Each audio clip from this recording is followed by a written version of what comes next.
Big Boss Malayalam season 7 Bigg Boss അനീഷിനെ എണീപ്പിച്ച് നിർത്തിയിട്ട് പറയുന്നു, അനീഷ് നോമിനേഷനിൽ വന്നപ്പോഴൊക്കെ വോട്ടുകൾ തന്ന് നിലനിർത്തിയത് പ്രേക്ഷകരാണെങ്കിലും 12 ആഴ്ചകളിൽ ആകെ 5 തവണ മാത്രമാണ് സഹമത്സരാർത്ഥികൾ അനീഷിനെ പ്രേക്ഷക വിധിക്കായി തിരഞ്ഞെടുത്തത്.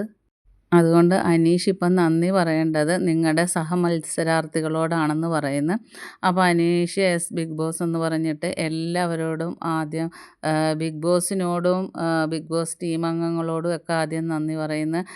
ഞാൻ ബിഗ് ബോസ് ആദ്യമായിട്ട് എന്നെയാണ് ഈ ഹൗസിലോട്ട് എത്തിച്ചത്, അതിന് നന്ദി പറയുന്നു. അത് കഴിഞ്ഞ് ഈ എൻ്റെ സഹമത്സരാർത്ഥികൾ എനിക്ക് തന്നിട്ടുള്ള സ്നേഹം അത് ഞാൻ ഒരുപാട് ഞാനത് അക്സെപ്റ്റ് ചെയ്യുന്നു. കാരണം അതെൻ്റെ ഒരു ഭാഗ്യമായിട്ട് ഞാൻ കരുതുന്നു. ഞാൻ നിങ്ങളെയൊക്കെ എല്ലാവരും വന്നതിന് ശേഷം എല്ലാവരെയും പരിചയപ്പെട്ട് കഴിഞ്ഞപ്പോൾ എനിക്കിവിടെ അഭിനയിക്കാതെ ഒന്നും മറച്ചു വെക്കാതെ നിൽക്കണമെന്ന് ഒരാഗ്രഹം എനിക്കുണ്ടായിരുന്നു. ഇതുവരെ ഞാൻ അങ്ങനെ തന്നെയാണ് നിൽക്കുകയും ചെയ്തിട്ടുള്ളത്.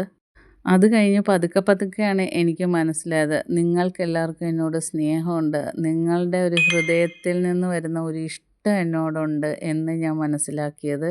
ഈ അവസരത്തിൽ ആരുടെ പേരും എടുത്ത് ഞാൻ പറയുന്നില്ല.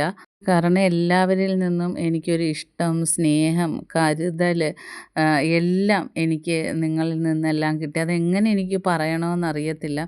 എനിക്ക് ഒരുപാട് നന്ദിയുണ്ട്. പിന്നെ ഇതൊക്കെ കഴിഞ്ഞിട്ട് പ്രേക്ഷകർക്ക് നന്ദി പറഞ്ഞ് അത് കഴിഞ്ഞിട്ട് അനീഷ് എടുത്തു പറഞ്ഞത്, ഞാൻ നിങ്ങളോട് പറഞ്ഞു നിങ്ങളെല്ലാം ഒരു കൈ അകലത്തിലാണ് നിർത്തുന്നത്, എൻ്റെ നാട്ടിൽ വരരുതെന്ന് പറഞ്ഞിട്ടുണ്ട്. പക്ഷേ ഞാൻ ഇപ്പോൾ പറയുന്ന തല കുനിച്ച് നിന്നുകൊണ്ട് ആത്മാർത്ഥതയോടു കൂടി സ്നേഹത്തോടു കൂടി നിങ്ങളോട് പറയാണ്, നിങ്ങളെല്ലാവരും എൻ്റെ വീട്ടിൽ വരണം, എൻ്റെ നാട്ടിൽ വരണം, എല്ലാവരും കൂടെ വന്നിട്ട് നമുക്ക് ഒന്നിച്ച് എൻജോയ് ചെയ്യണം. ഇത് കേൾക്കുമ്പോൾ എൻ്റെ വീട്ടുകാർക്കും ഭയങ്കര സന്തോഷമാകും. അപ്പോൾ എല്ലാവരും വരണം. ഞാൻ ഒരുപാട് എല്ലാവരെയും സ്നേഹിക്കുന്നു. ആരോടും എനിക്കൊരു വെറുപ്പും ദേഷ്യമില്ല, എല്ലാവരും ഒരുപോലാണെന്ന് അനീഷ് പറഞ്ഞിട്ട് പിന്നെ പ്രേക്ഷകർക്കും നന്ദി അറിയിച്ചു.